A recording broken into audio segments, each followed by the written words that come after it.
Vamos começar falando novamente. Eu só vou fazer uma recapitulação bem simples, tá, do livro de Neemias. A gente já vem discutindo ele há pelo menos 10 aulas. Essa é a 11ª aula. Eu não vou recapitular tudo de forma profunda novamente, como a gente vem fazendo nas últimas aulas, porque a gente já vem pontuando isso nas últimas 10. Para não ficar muito redundante, repetitivo toda hora, eu vou capitular de uma forma bem resumida, bem simples, e a gente vai tocar para aplicação na sequência, tá bom? A gente está falando sobre o livro de Neemias, a gente olhou para o livro de Neemias, o autor da revista olhou para o livro de Neemias e identificou temas que ele considera relevante para tratar dentro da igreja. E por conta disso a gente foi pensado assuntos lá, e hoje a gente já está discutindo alguns assuntos que foram interessantes. Já falamos sobre vários pontos interessantes, inclusive na aula de semana passada a gente falou sobre arrependimento, e foi bastante participativa a aula, teve muita participação, foi uma aula que eu acho que agregou bastante, e, como eu disse, são temas bastante interessantes.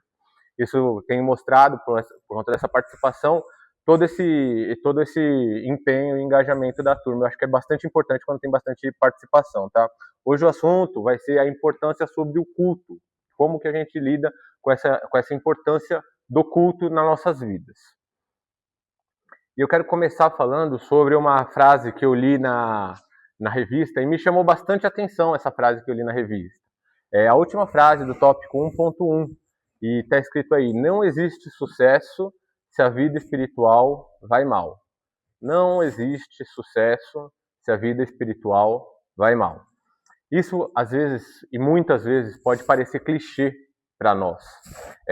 Normalmente a gente até banaliza isso, a gente escuta e a gente banaliza, e vida que segue, a gente não dá muita atenção para isso. Mas eu quero que a gente guarde essa frase hoje, tá? Não existe sucesso se a vida espiritual vai mal. Eu vou trabalhar ela um pouco mais pra frente, mas é por isso que eu pedi para guardar, tá? Vamos começar falando sobre o contexto que o livro de Neemias estava, que eu falei. A ideia é trazer um resumo para a gente conseguir aplicar. E que nem eu falei, a gente já vem pontuando há 10 aulas, então por isso que eu não vou dar muitos detalhes, tá?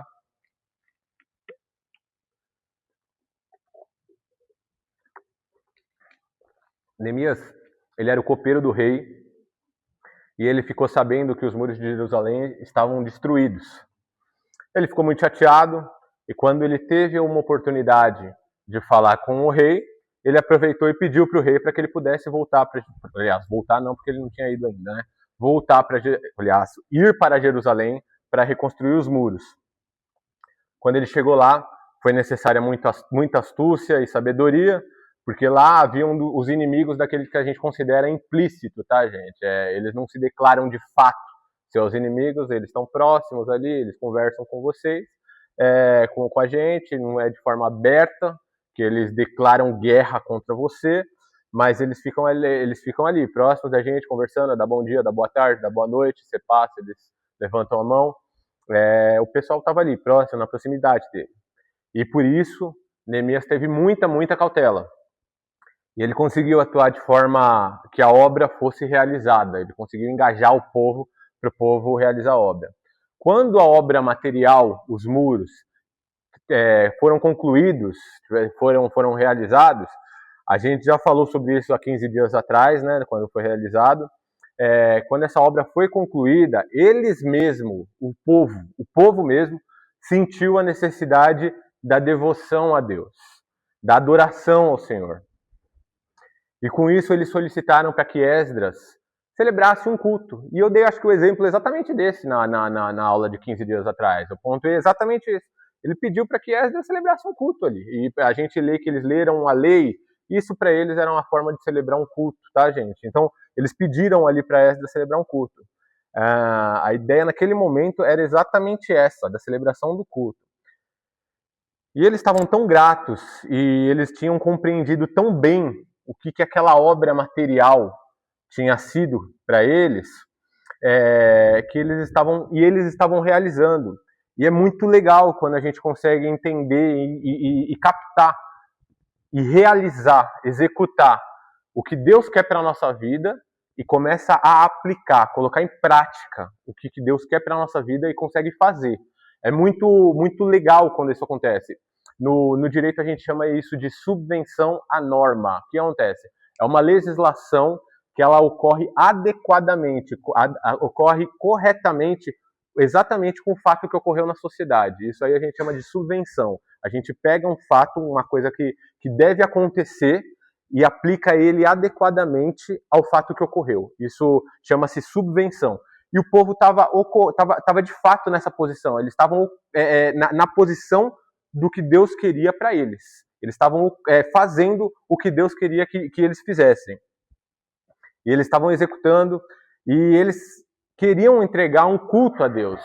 Aquela obra, aquele muro, aquele levantamento, eles entenderam que não era necessariamente aquilo que satisfazia. Não era a obra material, não era o muro que foi levantado, não era aquilo que satisfazia o que eles precisavam entregar a Deus. Apesar de ser também, mas não era só aquilo. Aquilo era parte do caminho, era o processo.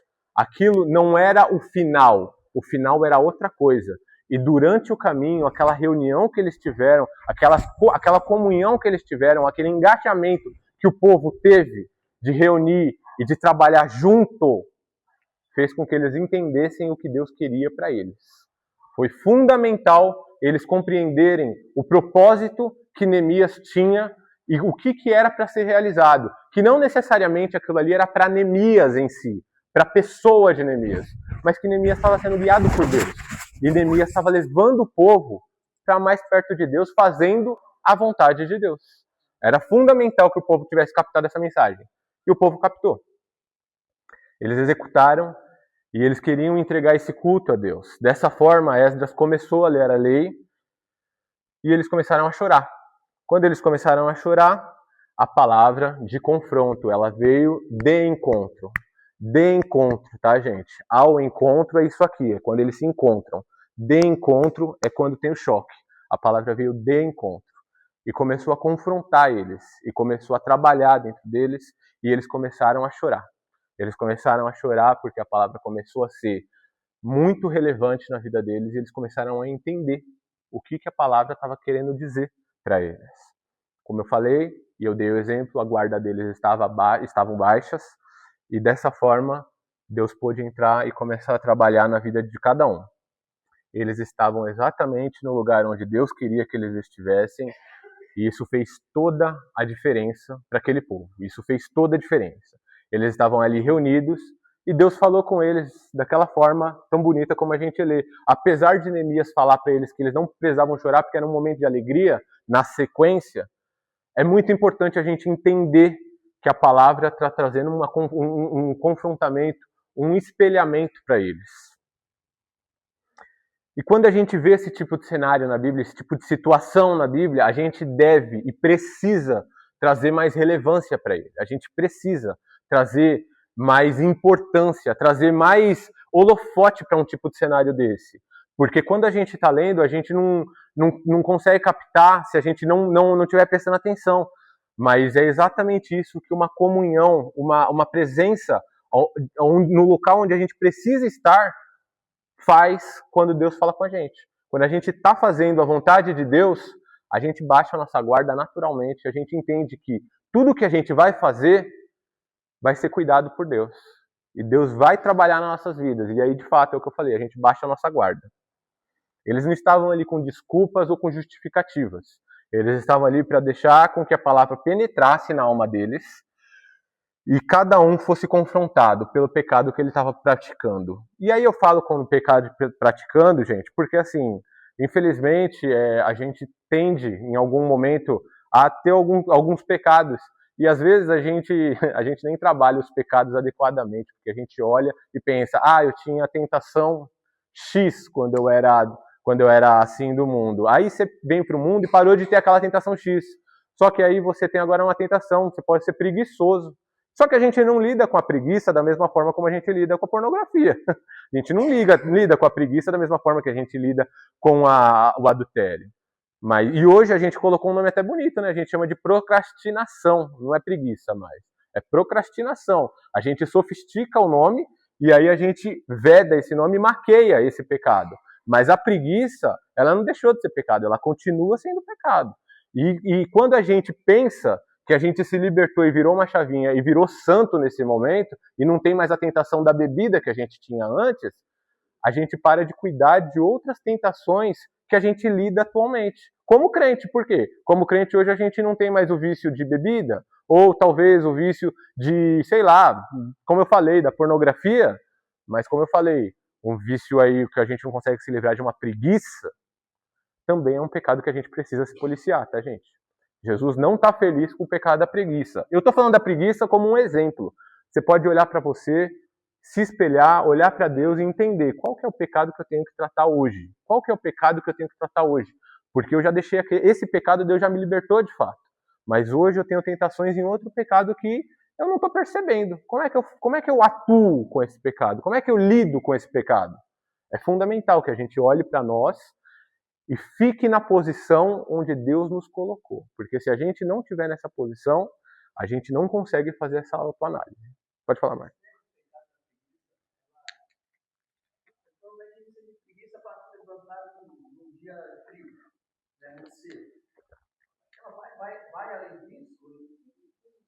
É um bom exemplo. A gente tem preguiça de levantar num dia frio cedo, mas a gente levanta? Exatamente. A gente levanta. É fundamental a gente entender. Venceu ou não venceu? Ele cedeu à tentação ou não cedeu? Ou não cedeu essa preguiça? A preguiça existiu. Ela existiu. Só que o corpo ele é movido à disciplina também. Se você levantar, você resistiu à tentação. Se você ficar deitado, você cedeu à tentação. Claro, pastor, pelo amor de Deus. Antes de falar, o senhor pode, pastor. Antes de falar, o senhor pode. Eu posso considerar que, como existe grau de preguiça, que até certo ponto é normal, é comum, talvez a todos ser humano, e passou dali de uma coisa anormal. Eu acho que quase todas as coisas é assim, né? Sim. Quer dizer, um dia frio, e dependendo do cansaço também. Você já fez uma vida. Claro. Aí tem aquele dia que você não tem coragem de levantar, ou fica fazendo nada. Mas assim, né, pastor? Eu concordo. Sim. Sim. Agora, passou daí, dependendo do volume, porque tem pessoas que parece que já nascem com preguiça. Sim. Até de chorar, né? Isso mesmo. Então, é difícil. Então, mas assim, gente, por favor, tá? Eu usei preguiça porque eu vi que é um pecado que está sendo sofisticado com o nome de procrastinação. Eu não vou fazer um estudo sobre preguiça hoje aqui, tá? Eu não vou fazer um estudo sobre preguiça, mas é evidente que a gente precisa ser honesto quando a gente faz essa análise que o pastor levantou. E não adianta a gente fingir que a gente, eu tô com preguiça, eu tô cansado. A gente sabe exatamente quando a gente tá com preguiça e quando a gente tá cansado. A gente sabe. Se a gente olhar para dentro de nós, a gente fala, hoje eu tô com preguiça, hoje eu não quero fazer nada. E hoje eu tô cansado. Poxa, a semana foi corrida, foi cansativa, e eu tô cansado, eu quero descansar. E a gente consegue fazer essa análise.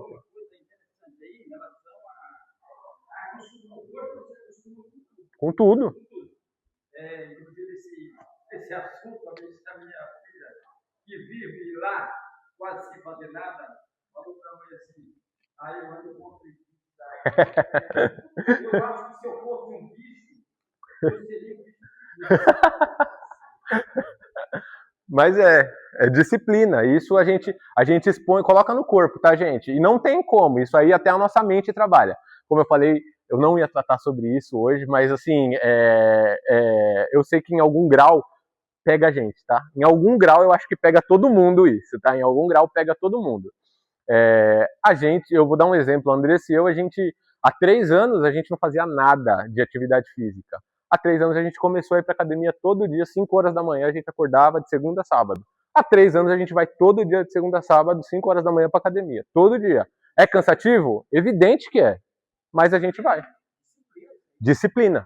Isso é disciplina. E se eu não for, a minha consciência me acusa. A minha consciência fica para você. Você vai. Essa semana ou semana passada, aconteceu algum exame da Andressa, não dava para ir. Eu falei, a gente vai à noite. Porque a gente vai pensar em alguma forma pra gente ir. Por quê? Porque o nosso corpo começa a pontuar pra gente, faz X, faz Y, faz W, precisa ser feito isso. Isso é disciplina, o nosso corpo se adapta também, como ele se adapta à preguiça, ele também se adapta à disciplina. E é fundamental a gente ter isso.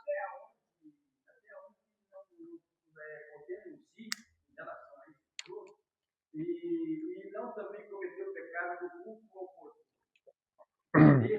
É verdade. Quando você excede, e aí tudo é culto, tem que ter o corpo. É verdade. Você vai para o outro polo. Você é para o outro extremo. E aí eu acho que você tem que fazer uma análise, e às vezes é difícil. Não é fácil também, tá, gente? Você ter esse equilíbrio, mas às vezes é difícil. E você tem que entender como é que está a sua vida. Sua vida está conseguindo ser equilibrada em todas as áreas? Não. Você está desequilibrando na sua família. Você está desequilibrando em outra parte porque você tá valorizando muito essa parte. Você está desequilibrando a igreja. Então, peraí. Eu preciso reequilibrar as esferas, porque se eu estiver valorizando demais essa parte, eu estou desequilibrando as outras. E aí eu acho que é fundamental a gente fazer essa análise. Se a gente não fizer essa análise, eu acho que a gente se atrapalha bastante e começa o que o pastor falou, o culto ao corpo. Não tem muito pra onde ir.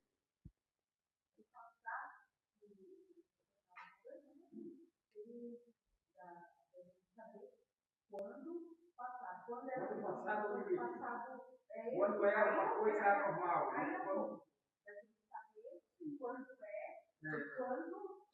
Só um detalhe, né? Eu vejo muita gente, do jeito que o pastor falou, é evidente, gasta um rio de dinheiro com substâncias extremamente irregulares para colocar o corpo numa forma que ele imagina que seja adequada. E aí sim, eu acredito que começa um culto ao corpo. Não acho que seja adequado e nem seja normal. Então, é fundamental a gente ter esse discernimento, porque como e eu vou por saúde, tá, gente? Não tenho shape nenhum, gosto muito de comer, mas assim, é importante, o nosso corpo precisa de a gente se movimente. Se a gente não tiver força, a gente vai ter uma velhice, uma vida um pouco menos útil do que a gente pode ter.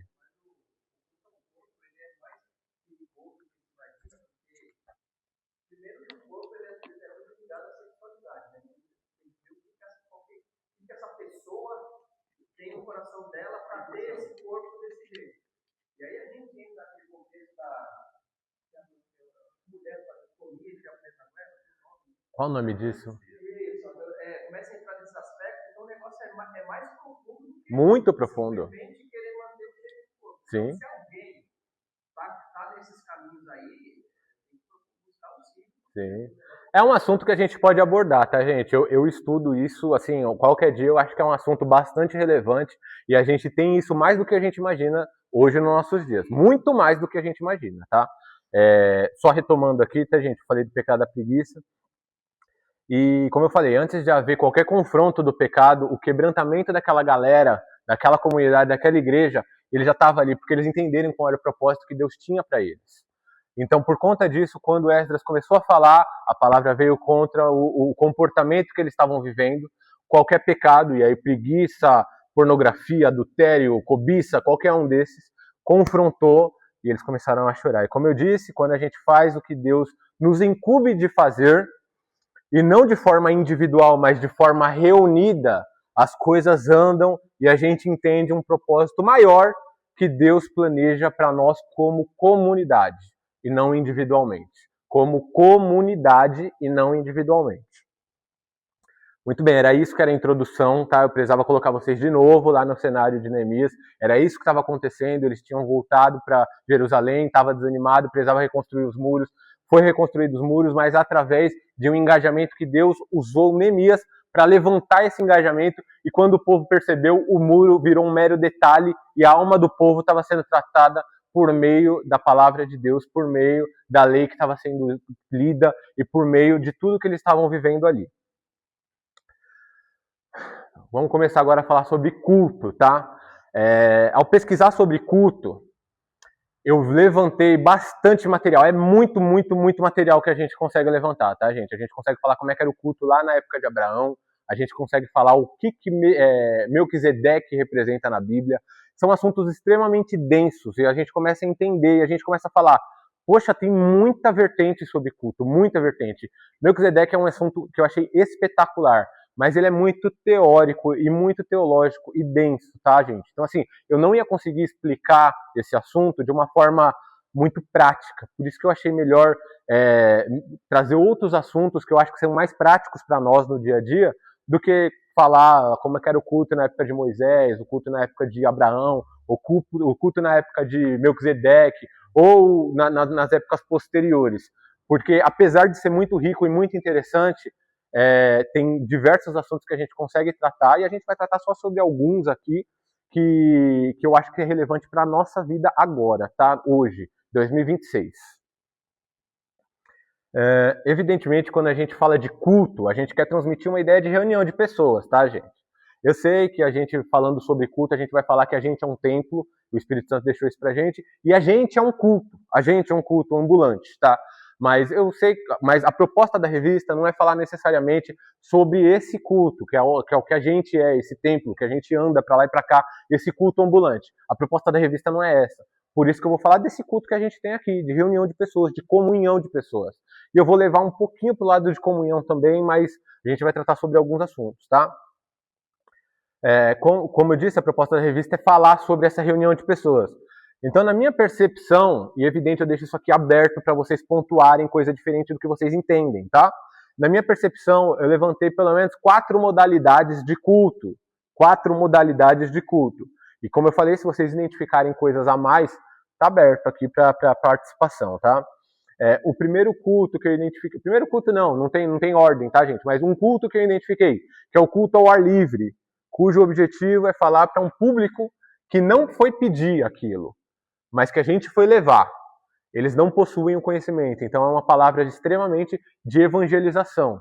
É uma palavra bastante rasa, não vai ter uma profundidade teológica adequada, para que a gente considere adequada, mas para aquela situação ela é bastante relevante. É uma palavra extremamente de evangelização, missionária. Para quê? Para levar. Porque quem está lá não veio pedir nada para a gente que está se dispondo a levar. Então, o culto ao ar livre, o culto público, ele é uma modalidade de culto. O culto congregacional, que é o que a gente tem aqui, onde a gente faz dentro da comunidade com outras pessoas que professam a mesma fé. Aí é o contrário. A pessoa veio aqui dentro. Então, quando ela vem aqui dentro, a gente presume que essa pessoa ela quer escutar, ela quer ouvir, ela quer estar aqui dentro, ela quer saber mais sobre Deus.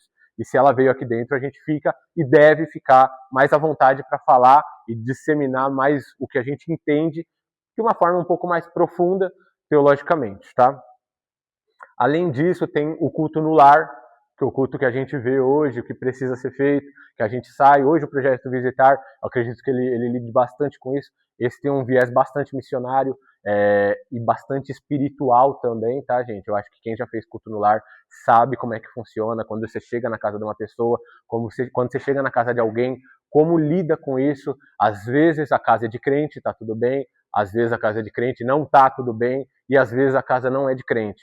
Então vai estar menos bem ainda, tá, gente? Então, assim, espiritualmente é fundamental que quem faz o culto no lar esteja apto para lidar, principalmente, muitas vezes, com possessões e consiga fazer ali, consiga, dentro de uma limitação, consiga fazer ali a expulsão de demônios, a oração. É fundamental que quem faz esse tipo de trabalho esteja apto e saiba conscientemente que vai lidar com isso. Além disso, eu falei sobre culto ao ar livre, culto congregacional, culto no lar, e o último, que é um dos que eu considero mais importantes, que é o culto com a família dentro de casa. Você jantar e falar sobre a palavra de Deus com a sua família. Você pensar o que vocês estão fazendo da vida. Evidente, eu estou fazendo agora, a Andressa está para ganhar o bebê, e isso me preocupa bastante. Como que eu vou falar sobre a palavra de Deus com a minha família? Como que eu vou conseguir abordar esse assunto? Eu vou falar de uma forma relevante? Eu vou ser interessante para o meu filho? Como é que eu vou fazer isso? Eu preciso levar esse conhecimento, que muitas vezes eu levanto, para o meu filho. E não só teórico. Ele precisa ver eu fazer isso. E se ele não ver, eu perco muito. Então, assim, como eu falei, o culto ao ar livre é bom, o culto congregacional é espetacular, o culto no lar é sensacional, mas esse culto com a família, essa escola dominical que for feita de uma quarta, de uma terça, de uma quinta, de uma sexta, qualquer hora que for na mesa, esse culto é fundamental dentro de casa. Ele não tem negociação, gente. A gente precisa pedir sabedoria e, como eu falei, hoje eu tenho pedido demais sabedoria para Deus antes do meu filho nascer. Por quê? Porque eu sei que ele é fundamental para a estrutura, para o crescimento do meu filho, enfim, de quem vier, se eu tiver mais um, evidente, a gente não sabe, mas assim, da família. Essa reunião e essa discussão, esse debate sobre a palavra de Deus, sobre quem é Jesus e qual o papel que ele veio fazer, é fundamental aqui dentro. E a gente não pode negligenciar isso. A gente, como pais, como avós, como quem for, como a referência que a gente é dentro da nossa casa como cristão, não pode negligenciar, não tem negociação, a gente não pode negligenciar. Então, como eu pontuei, são 4 modalidades de culto que eu levantei aqui, tá, gente? Que nem eu falei, deixei aberto para vocês pontuarem se vocês identificarem alguma coisa diferente. São o culto ao ar livre, culto congregacional, o culto no lar e o culto da família, tá? O culto na família, para a família, com a família. Evidentemente que a gente consegue desencadear isso para mais. O exemplo do pastor João. O pastor João falou que lá no trabalho dele, vocês fazem um culto lá, né, pastor? Tem uma oração, tem um momento ali de reflexão, né? Eu estudei, quando eu estava estudando, eu estudava na São Judas, na segunda graduação, eu estudei na São Judas, e lá tinha uma célula do Dunamis. E você também estuda lá, Gabi? Aí, ó. E lá é muito legal. Um ponto que é muito bom você estudar em uma escola católica, tá, gente? Uma faculdade católica. Tem capela. E tem capela. E o que acontecia? A gente, a célula, ela fazia o culto na capela. Então, era muito adequado, o espaço era muito perfeito para celebrar um culto ali naquele momento. A gente saía umas 8h30 do intervalo, ali, umas 8h30, 8h40, descia, fazia o culto até umas 9, 9h05 e subia. E tinha louvor, tinha um momento de reflexão e a gente voltava para a aula. Toda terça-feira ocorria isso. Então, assim, era uma mescla de culto. Como que a gente vai fazer esse culto? A liturgia era X, Y, Z, mas era um culto bastante adequado para quem estava ali naquele momento.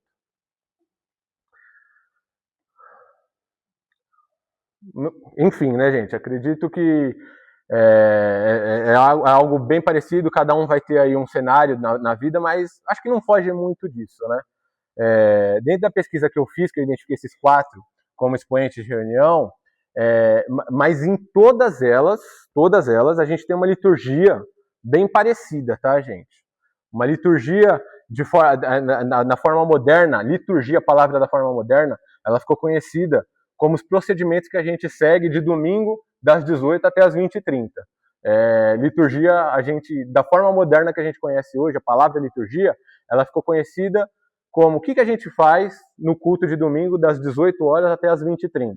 A gente chega, 2 hinos da harpa, depois os grupos de louvor, depois todos os departamentos, oferta e palavra. Isso a gente começou a nomear como liturgia. Mas o significado da palavra é liturgos, ela vem do grego e significa obra em favor do povo. Não é necessariamente procedimentos. Liturgia significa obra em favor do povo. E com isso a gente imagina muitas vezes estar realizando a demanda semanal, quinzenal ou mensal que nos cabe, e isso por si só satisfaz nosso compromisso com Cristo. A gente vem aqui, cumpre essa liturgia das 18 às 20h30, aí vem na quarta-feira, vem na sexta também, a gente cumpre os procedimentos do culto, e tá de boa, tô de bem com Jesus. Tá paga ali, como eu falo, você ir pra academia e fazer o check-in lá, você cumpriu. E eu me pergunto, o que é considerado um culto? O que cada um de nós consideramos um culto bem entregue? E eu queria escutar vocês. O que a gente considera um culto bem entregue? O que é um culto? Eu queria escutar um pouco de vocês.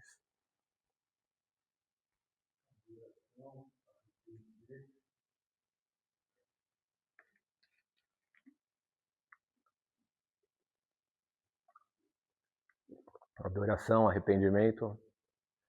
De fato, como eu falei, a gente cai em outros pecados, não tem jeito. Quando falar arrependimento, todo culto, gente.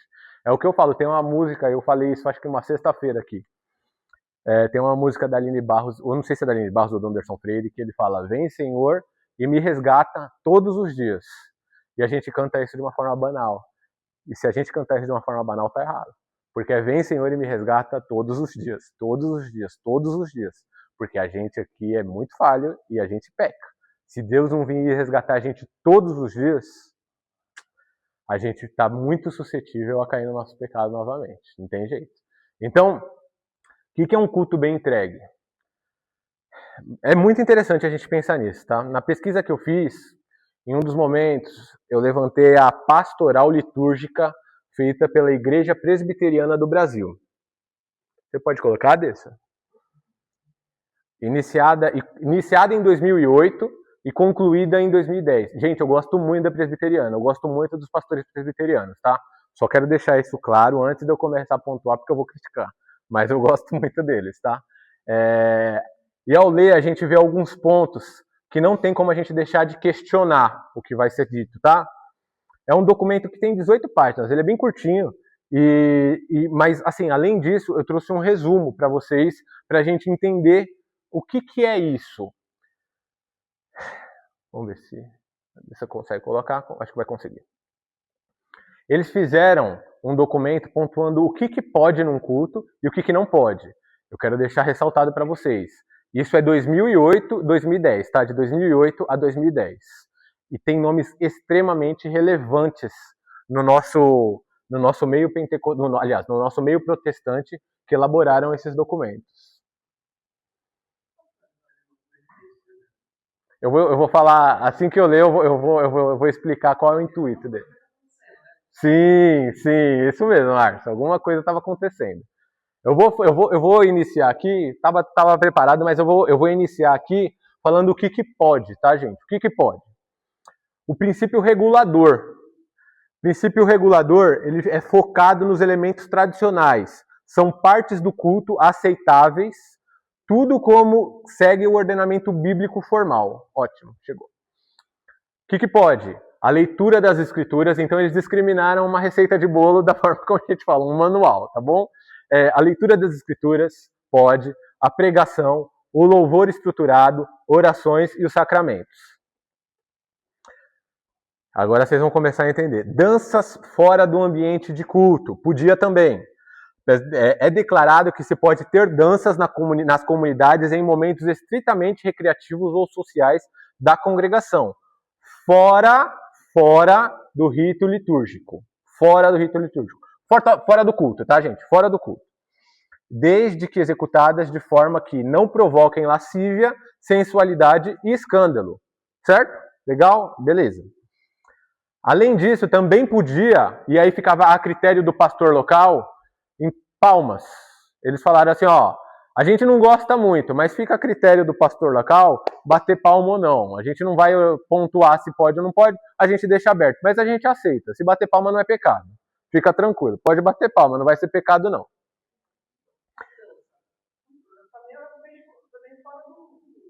Sim. E agora eu pontuei 3. Eu já vou explicar por quê. Agora eu pontuei 3 que podem. E agora eu vou falar 3 que não podem, tá? Danças litúrgicas e coreografias dentro do culto. O documento é taxativo, afirmando que a prática de danças litúrgicas e coreografias nos cultos presbiterianos é inconveniente e distancia os fiéis do foco correto da adoração. Fortes expressões corporais. O conselho, o presbitério, determina que sejam evitadas movimentações bruscas durante os cânticos, especificamente mencionando meneios de corpos e gingas. O argumento é que tendem a distrair a atenção dos adoradores e podem provocar apoio à sensualidade. Eu vou explicar, eu vou andar um pouquinho mais. E a última, invenções humanas focadas na modernidade. Práticas inseridas nos momentos de culto apenas a título de exibição, entretenimento, adaptação moderna ou contextualização, sem que tenham ordem de natureza bíblico-teológica para estar ali. Gente, esse documento ele foi elaborado em 2008, começou a ser elaborado em 2008 e foi concluído em 2010. O que o Márcio pontuou é fundamental a gente entender. Por que eles estavam tão preocupados com danças? Porque no começo dos anos 2000, a Igreja Batista da Lagoinha, com o Diante do Trono, eles começaram a fazer, e foi uma revolução para o mundo protestante, tá, gente? Aqui no Brasil, principalmente. tudo que eles fizeram. Eles foram bastante usados por Deus. Só que na adoração deles, nos louvores deles, se a gente vê, tem coreografia lá, nas músicas que eles estão cantando, nos louvores que eles estão cantando. E a igreja presbiteriana começou a se preocupar com isso. Porque de uma coreografia virar um pulo espiritual que a gente tem na igreja pentecostal, é um pulo. Vira 2 minutinhos para virar um culto pentecostal.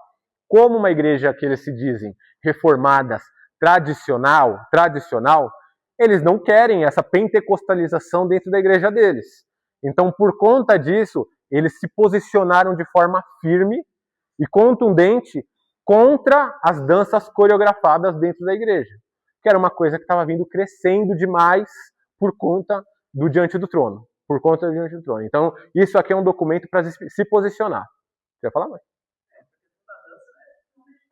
Muito polêmica, mesmo.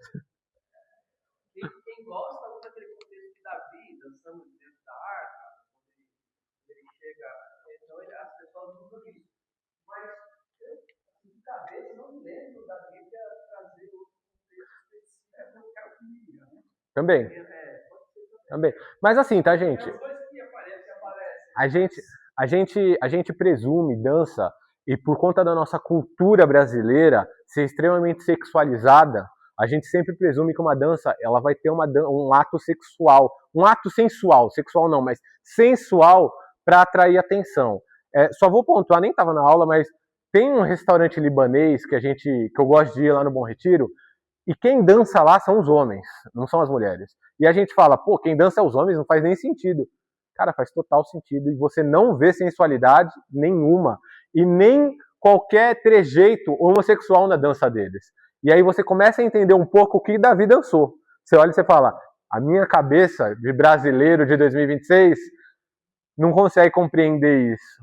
Não consegue compreender isso. Mas quando você olha eles dançando, você fala, nossa, realmente, aqui faz sentido Davi ter dançado dessa forma. Faz bastante sentido. Não é a nossa ideia, porque acho que a gente tem esse ministério aqui, não é a ideia de moralizar. Sim. Mas eu acho que o que isso agrega, se tivesse, não tivesse, não mudaria, né?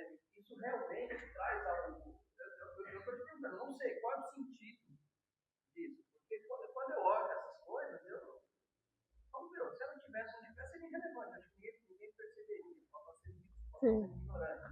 Agora, por exemplo, uma coisa que eu sinto falta, que eu vejo nos tradicionais, às vezes o cara está pregando e tem alguém do lado com aquele Libras, né? Libras. Sinais. A gente vê isso.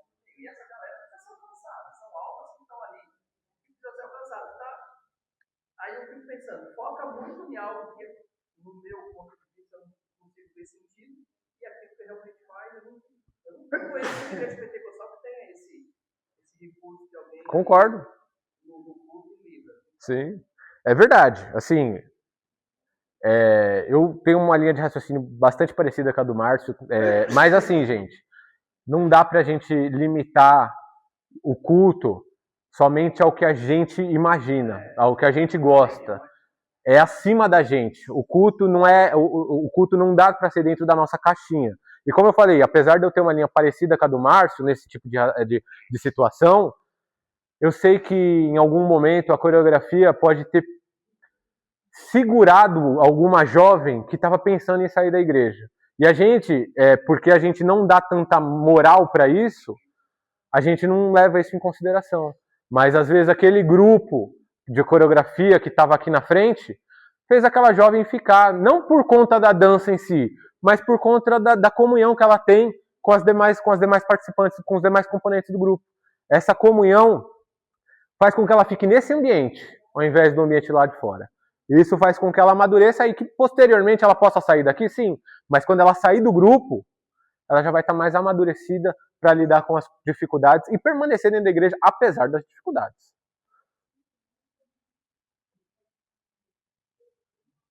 Pode falar, Dião. Então, que é uma...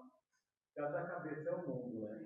Então, por exemplo, tem coisas que eu não gosto, eu particularmente não gosto, mas eu entendo que, por exemplo, dança, ela pode quebrar um paradigma de alguém que acha que a igreja é algo rígido, algo monótono, sei lá, algo Sim. que não chame tanta atenção. E para algumas vidas isso pode ser, né, importante e possa até alcançar, né, vidas, né? A gente sempre comenta sobre a multigraça, né, do Senhor, que ele busca e traz pessoas de diversas maneiras, né? De diversos tipos de pregação, de várias formas, ou por um louvor, por uma boa pregação, ou por um bom ensino, né? E aí eu entendo assim, por exemplo, eu acho, mas assim, por causa da minha característica, eu acho meio constrangedor, sabe, essas coisas, eu jamais faria, mas eu entendo, eu compreendo, né? É isso, o Renan apontou também, muito importante, por exemplo, alguém que está querendo sair da igreja, isso é algo que Seguro. né, a pessoa dentro da igreja, eu entendo, por isso que eu não critico, né? Exatamente. Porque quem sou eu, né, para falar de algo que eu não gosto, mas aquilo está transformando alguém, a vida de alguém, mudando, né, a cabeça de alguém. Exatamente. Né, até que ponto isso alcance vida, né? Mas, Sim. E crescendo nesse documento da presbiteriana, tá, gente? No mesmo documento, ele é pontuado que o culto deve estar acima da cultura. E que não é porque a cultura possui danças que o culto deve se submeter à cultura. Não é porque a cultura possui danças que o culto deve se submeter à cultura. É importante a gente entender aqui que foi em 2008. O acesso à informação aqui era extremamente mais restrito, tá, gente? A gente está falando que pelo menos aqui de uns 18 anos, tá? Então, o acesso à informação ele era mais restrito. E pegando esse gancho da cultura e da dança, eu queria mostrar um vídeo para vocês. Dá para colocar aí, Dessa?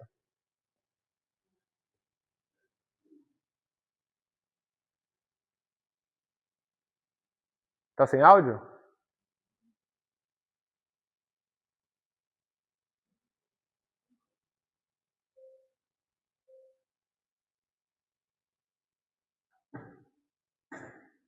Acho que agora vai.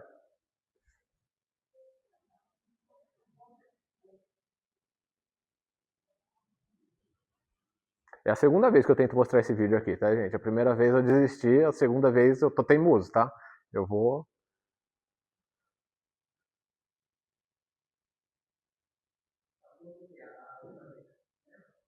Sobre emissão. Poxa, o áudio ia ser muito bom colocar, porque além desse vai ter outro. Então, isso, o outro é só áudio.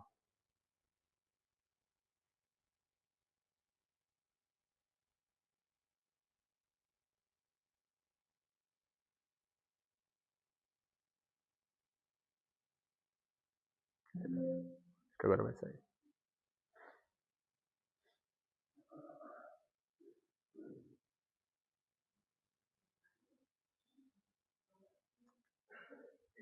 Poxa, que triste.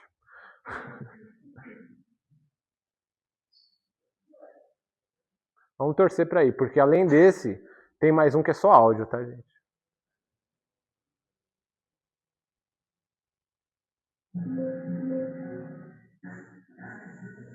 Agora sim.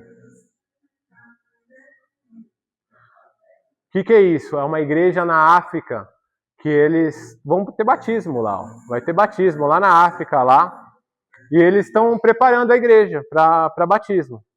E aí a gente consegue ver isso aí, ó.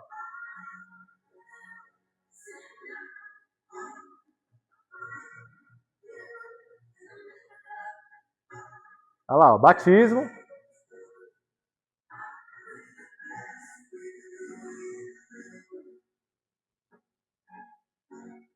Eles prepararam tudo, acho que vocês viram no começo, né? Eles cavando, colocam plástico, depois jogam a água, eles prepararam tudo. A água não é uma água cristalina, como vocês podem ver.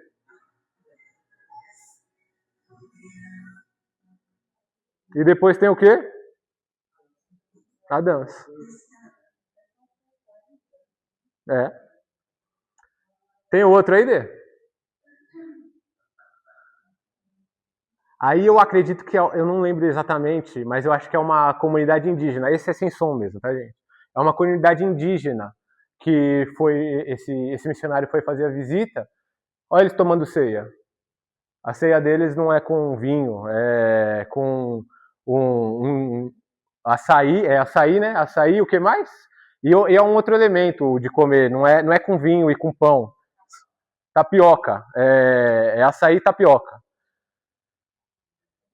E aí, a gente vendo essas cenas aqui, aí vai mostrar tudo. Aqui é comunidade indígena, tá, gente? Então, é bastante diferente. Não adianta a gente pensar que vai ser igual. Não vai ser igual. Não tem como ser igual. São culturas totalmente diferentes. São cenários totalmente diferentes. Eles vieram de outro lugar. Aí, ó. Eles estão entregando culto, tá, gente? Na cabeça, isso aqui, o coração deles está entregando culto, tá?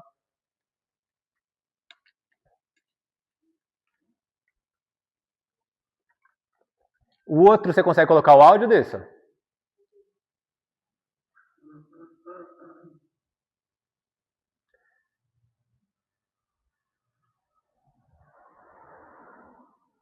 Não. Isso aqui é Bíblia de Taipa, tá, gente? Bíblia de Taipas. O que acontece? Bíblia de Taipas é uma Bíblia que foi feita para o sertanejo, para quem mora lá no sertão. Apesar da gente ter a Bíblia em português, revista e corrigida por um padre, que foi feito, e de um trabalho espetacular, a gente acha mesmo que que mora lá no sertão, lá no Nordeste, vai ter uma facilidade tranquila de ler a Bíblia da forma como a gente presume que vai ter. A gente hoje aqui, às vezes eu leio palavra que eu falo, o que é isso aqui? Eu não entendi o que está acontecendo aqui. É NTLH. A NTLH é uma palavra, é uma linguagem bem simples. Mas a linguagem de Taipas, a Bíblia de Taipas, ela é um trabalho missionário que é para a cultura nordestina. Coloca aí, Dê. Aí, outro dia, Jesus voltou para Cafarnaum. Ele está lendo Marcos. Menina, quando o povo soube que ele estava em casa, foram tudo para lá. Era um entroncheirado de gente grande, que já era no meio da rua, que não apelo no cabelo. E Jesus pregando, e o povo chegando. Aí assim, 4 cabras carregando um homem com uma deficiência nas pernas, uma barriga. Mas era tanta gente no caminho que eles não puderam levar o cabra para Jesus por canto nenhum. Caçaram, tinha jeito. O jeito que teve foi subir em cima de casa. Aí eles subiram, desteiaram a casa, mesmo em cima de onde Jesus estava sentado, e arriaram a paviota com uma corda de buraco dentro. Rapaz, quando o Nosso Senhor viu que os cabras tinham fé, ele disse: "Ô meu filho, seus pecados estão perdoados." Poxa, mas rapaz, quem estava lá sentado eram os doutorzão, os conhecedores da lei. Isso já era tudo dizendo: rapaz, quem esse cara pensa que é para dizer essas coisas? Só que perdoa o pecado é Deus, ninguém mais não tem esse poder não. Bom, gente, assim, eu coloquei só um trecho. Isso aqui é espetacular de escutar. É espetacular. A Bíblia de Taipas eu recomendo. Coloca no YouTube, vocês vão conseguir escutar. Espetacular de escutar. Evidente, eu não sou do nordestino, nem conheço muitas expressões, mas assim, vocês entendem o que a cultura é para a pessoa? E aí, assim, dentro todo esse cenário que eu expus, eu coloquei um vídeo de africano, um vídeo de indígena, e aí eu trouxe mais para perto da gente. Eu trouxe aqui para o Nordeste, que a gente vai, se a gente quiser, a gente vai. Vocês acham mesmo que quem está lá consegue pegar a Bíblia e ler a tradução NTLH, que é a mais simples que a gente considera hoje, que é a nova tradução da linguagem de hoje, sem qualquer problema, sem qualquer dificuldade na tradução? Como que a gente quer sobrepor a cultura com um documento elaborado por doutores? Não existe essa possibilidade. Não tem como. Como que a gente... A fé vem por onde? Vem por ouvir. Ouvir o quê? A palavra de Deus. Se você ouve e não entende, não existe como você compreender isso. É a mesma coisa que alguém vir aqui e pregar sem qualquer tradução em, sei lá, em irlandês. A gente vai ser edificado, gente? É a mesma coisa que as línguas estranhas. Se a gente estiver num culto e o culto começar e não tiver alguém para traduzir as línguas estranhas, como que a gente vai ficar aqui no culto, o culto inteiro? É muito difícil. E aí a gente vê gente que é extremamente alfabetizada e preparada para o mundo, escrevendo um documento que a cultura não pode... aliás, a cultura tem que se submeter à Bíblia. Evidente que tem. Mas cada um vai ter um cenário muito diferente. Muito, muito, muito diferente. E como que a gente fala que a igreja presbiteriana, elaborando todo esse documento, todo esse rol taxativo do que pode bater palma ou se pode dançar, eles estão entregando um culto mais agradável a Deus do que aquela tribo indígena que estava dançando ou que aqueles africanos que estavam dançando também. A gente consegue fazer essa ponderação, a gente consegue falar que o culto de um, porque seguiu regras, é melhor do que o culto do outro que não seguiu as mesmas regras? Eu acho que é uma consideração que a gente precisa ter. Pensando em culto, tá, gente? Pensando em culto. A gente precisa entender qual que é o culto que é agradável a Deus. E eu não consigo falar para vocês que bater palma pode ou bater palma não pode, baseado na Bíblia. Até então, bateria não podia na igreja também. E aí entrou agora. E piorou a adoração por conta da bateria? A gente tem que começar a raciocinar que a gente não vive, e o Márcio utilizou isso, eu gosto muito desse termo. A gente não pode colocar Deus dentro da caixinha que a gente imagina que ele habita. Deus é ilimitado, é por isso que ele é insondável. Ele é insondável porque ninguém consegue sondar. Deus é insondável, é um atributo de Deus. Se a gente for se prender a colocar Deus dentro das nossas caixinhas, como esses doutores aqui fizeram quando eles fizeram os documentos, você imagina como é que a Bíblia de Taipas ia chegar para os nordestinos? Ou o Evangelho ia poder chegar lá para os indígenas? Você imagina que os indígenas eles iam estar satisfeitos com os cultos que eles estavam prestando, estando quietos, sentados, sem poder bater palma ou podendo bater palma, independente? Vocês acham que eles iam estar satisfeitos com a entrega de culto deles, sem poder se movimentar? Aquela galera que estava se batizando, a gente acha que se eles ficassem parados, eles iam ficar satisfeitos com o culto que eles estavam entregando a Deus? A questão da dança é uma questão que a gente pode discutir se é ou se não é, mas eu acho que não é o objeto. Mas eu acho que quando a gente estipula um rol de tarefas que devem ser cumpridas, a gente está muito mais perto de se transformar em fariseus do século XXI do que necessariamente adoradores que vão adorar como aconteceu lá com a mulher samaritana, que entregam adoração em espírito e em verdade. Porque se a gente precisar cumprir requisitos, pressupostos, aí eu acho que a gente está deixando a adoração verdadeira de lado para viver alguma coisa que se torna um manual, se torna uma receita de bolo, como a gente vem pontuando, né?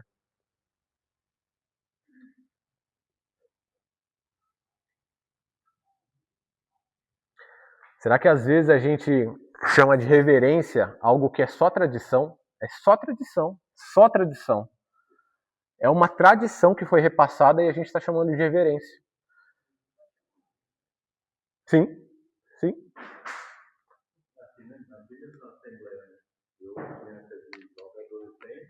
Eu jamais imaginei que a Assembleia de Deus a gente fosse bater palma da igreja. E a própria Assembleia rompeu essa barreira aí.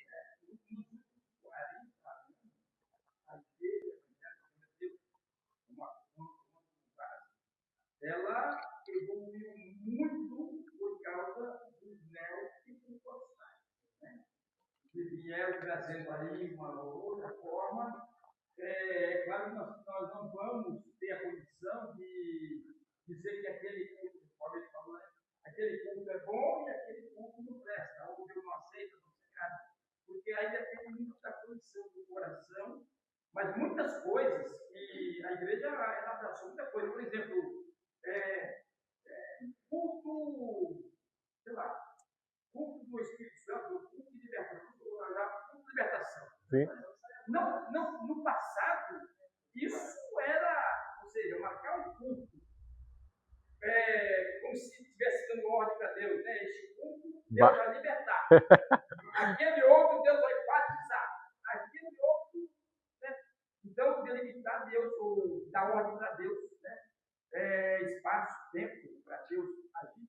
Na verdade, no passado, todos os cultos ele era de libertação, ele era evangelístico, principalmente, né? Falava de Jesus, Jesus é o centro do culto. Então, hoje a gente vê uns cultos que falam muito de Jesus, falam muito de Deus, falam muitas coisas, falam mais de dinheiro do que a gente sabe disso, né? Então, é um negócio assim, bem. Então, nós evoluímos, eu acho que, ou mudamos, eu não sei se foi para melhor ou para pior, mas mudamos nesse sentido para entrar o ritmo e o linguajar. Sim. E assim, gente, a gente hoje fala, e houve uma preocupação bem alta em relação a exageros em algum momento da igreja. A gente não pode fazer tal coisa porque senão é pecado. A gente não pode fazer tal coisa porque senão é pecado. Mas omissão também pode se tornar pecado, tá, gente? Deixar de fazer também pode se tornar pecado. Então, como eu dei o exemplo, a gente vai deixar... Hoje, eu vou dar um exemplo, assim, sem pensar muito, tá? Mas assim, hoje a gente tem um grupo de coreografia aqui na igreja. A gente não sabe como é que está cada uma das componentes que tem aqui no grupo de coreografia. A gente vai extinguir o grupo de coreografia porque a gente acha que é pecado sem qualquer tipo de base bíblica para fundamentar adequadamente. As jovens que estão no grupo de coreografia, como que elas ficariam com isso? A gente está se importando mais com uma tradição ou a gente está se importando mais com a pessoa? E eu não estou falando para a gente abandonar a Bíblia. Eu quero que a gente fique restrito à Bíblia. Nem mais, nem menos. Tudo que passar disso aqui, se for mais, tá ruim. E se for menos, também é ruim. Não tem essa que a gente pensa que a gente passou, tá ótimo. Não, se passou também tá errado. A gente precisa se reter à Bíblia. Mas o forte disso é o seguinte: a Bíblia ela não diz que pode, mas também não diz que não pode. Um monte de coisa, né, Márcio? Um monte de coisa. Então, a gente, por criação, por hábitos, no meio onde nós fomos criados, nós temos alguns pressupostos enraizados dentro da gente. E a gente precisa aprender a lidar com isso, porque é difícil. Muito difícil. Quando a gente cresce e aprendemos alguma coisa e nada conta. Como o pastor João Rato falou. Por exemplo, a minha avó, ela começou, a nossa família começou com ela aqui. Por exemplo, ela não raspava o braço. Pô, ela lava hoje de higiene, ninguém faz isso. Mas muitos de nós aprendemos com eles e aí nós vemos, não que na época era como eles viviam, e aí a gente vem com os nossos pressupostos e a Bíblia não fala nada a respeito disso. E é com amor. Sim. É com amor. Eu não estou tirando o amor, tá, gente? É com amor. Oração. A Bíblia fala se tem que ser de olho aberto ou de olho fechado, tem que ser em pé, sentado ou ajoelhado. A Bíblia não fala nada disso. Isso aqui é tudo coisa que a gente presumiu que deve ser feito e a gente faz. Com relação ao culto, nós fazemos uma ceia uma vez por mês. Tem igreja que faz uma vez por ano. E se quiser fazer todo dia? Cada 3 meses, você está fazendo todo dia. Então, assim, eu não posso criticar quem faz uma vez por ano, porque achando que uma vez por mês é certo, porque a gente precisa fazer uma vez por mês, e quem faz a cada 15 dias, amém. Segue o jogo. Exatamente isso. Assim, gente, a gente aprendeu uma liturgia. A gente aprendeu. Só que eu acho que é fundamental a gente voltar para a Bíblia e quando a gente se choca com uma liturgia diferente, perguntar para a Bíblia, isso aqui está certo, isso aqui está errado, e ser honestos quando a gente identifica que não tem, a Bíblia é silente, ela não fala sobre, como ela não fala sobre a nossa também. A gente ora hoje com o olho fechado, em pé ou ajoelhado. A Bíblia não fala sobre isso, só que a gente faz. Eles podem, pessoas que não sabem da nossa cultura, também pode falar que estranho, eles oram ajoelhados, ou eles oram em pé com o olho fechado. É chocante. Uma vez eu tive uma experiência com um pastor, ele era meu professor de grego na época, era muito. E aí ele abriu uma igreja de anunciar, poder estar de anunciar. E ele veio de formação batista, então a cabeça dele era muito diferente, a gente tinha muito conflito. E eu perguntava muito as coisas para ele. Aí um dia ele resolveu fazer um futebol. Vamos fazer um futebol, vamos pegar lá, vamos falar de Deus e tal. Aí eu pensei assim, isso é de futebol, para Jesus é suficiente, ter futebol. E isso martelando e eu ali desconfortável e tal. E aí fez futebol, no final do jogo ele reunia a galera no meio da quadra, Bíblia, passou. No outro final de semana, 3 jogos. Olha. E aí eu olhei para aquilo, eu falei, pô, não me cabe dizer como tem que fazer, porque aqui eu nunca aprendi isso. E a minha formação é aqui. Sim. Então, Deus não está na caixinha, Deus ele vai muito além. Vai muito além. Vai muito além. E assim, eu quis trazer os vídeos porque para nossa cultura é muito chocante. E quando eu vi, eu falei, nossa, diferente. Será que isso está certo? Será que isso está errado? E quando eu vi também o documento da presbiteriana, eu também me choquei. Eu falei, isso aqui também está certo, isso aqui também está errado. E é muito interessante quando a gente vê, a gente compara os dois mundos e a gente fala, poxa, não tem essa situação. O nosso manual está na Bíblia. Saiu da Bíblia, o risco da gente errar é muito alto, tá, gente? Saiu da Bíblia, o risco da gente errar é muito alto. Quando a gente olha esses dois manuais, ou aliás, esse vídeo e o manual, quem a gente acha que está mais perto de cumprir o Salmo 122? Alegrei-me quando me disseram, vamos à casa do Senhor. Alegrei-me quando me disseram, vamos à casa do Senhor. Quem que a gente olha e acha que vai se alegrar mais fácil de ir à casa do Senhor? Eu não quero colocar estereótipo, mas assim, talvez a pessoa que vai lá na presbiteriana, ela gosta de um culto mais quieto, e tá tudo legal, beleza, tá tranquilo. A pessoa que vem aqui gosta de um culto mais barulhento, tá tranquilo. A pessoa, mas assim, com ordem e decência, gente, como Paulo escreveu, é com ordem e com decência. Se todos estiverem com ordem e com decência, tá tranquilo. Esse culto, Deus também vai receber. Se eles estiverem adorando a Jesus, Deus também vai receber. Infelizmente, a gente precisa levar o nosso culto pessoal com mais seriedade. E aqui sim cabe o culto como pessoa, tá? O último exemplo que eu vou dar, na Coreia do Sul, o culto das 5 da manhã lá é lotado. É lotado. O culto das 5 da manhã lá é lotado. Por que é lotado? Porque é uma cultura sul-coreana de acordar cedo. Então lá eles lotam o culto às 5 da manhã. Se você fizer um culto lá 9 horas da noite, vai estar vazio, porque o pessoal lá não tem o hábito de dormir tarde. Coisa que é diferente aqui no Brasil. Então, assim, a gente olha e fala, nossa, eles são extremamente adoradores. 5 horas da manhã um culto cheio. É cheio porque eles têm o hábito de acordar cedo. Se o culto for mais tarde, eles não vão. É só por conta disso. É uma adequação à cultura, que é chocante para nós. É extremamente chocante. Se a gente fizer um culto hoje às 5 horas da manhã aqui, às 9 tá difícil, imagina às 5. Pode falar.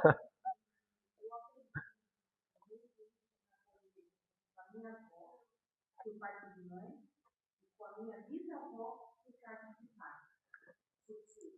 Uma era pentecostal e a outra era pentecostal, né? E ela era uma mulher tremenda. E se confundiam entre si. A minha avó presbiteriana era filha presbiteriana. Ignorante, não tinha estudo, mas tinha uma sabedoria que ela não punha esse. Eu acho que o importante é a essência da pessoa ser corrigida, estar agradando a Deus.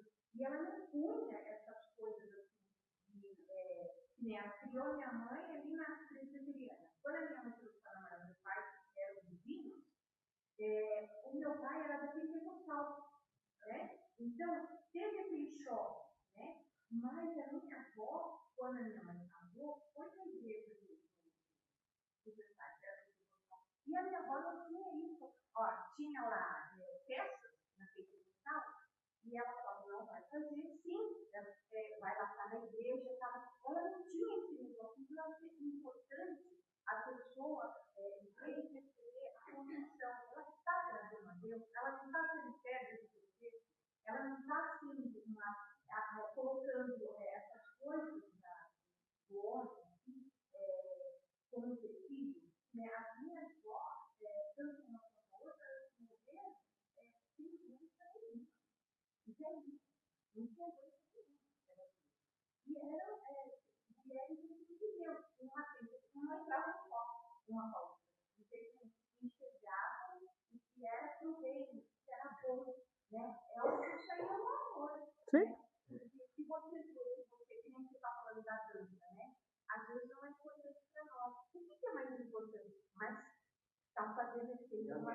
pessoa. Então, eu acho que isso aí é o amor que a gente tem que olhar.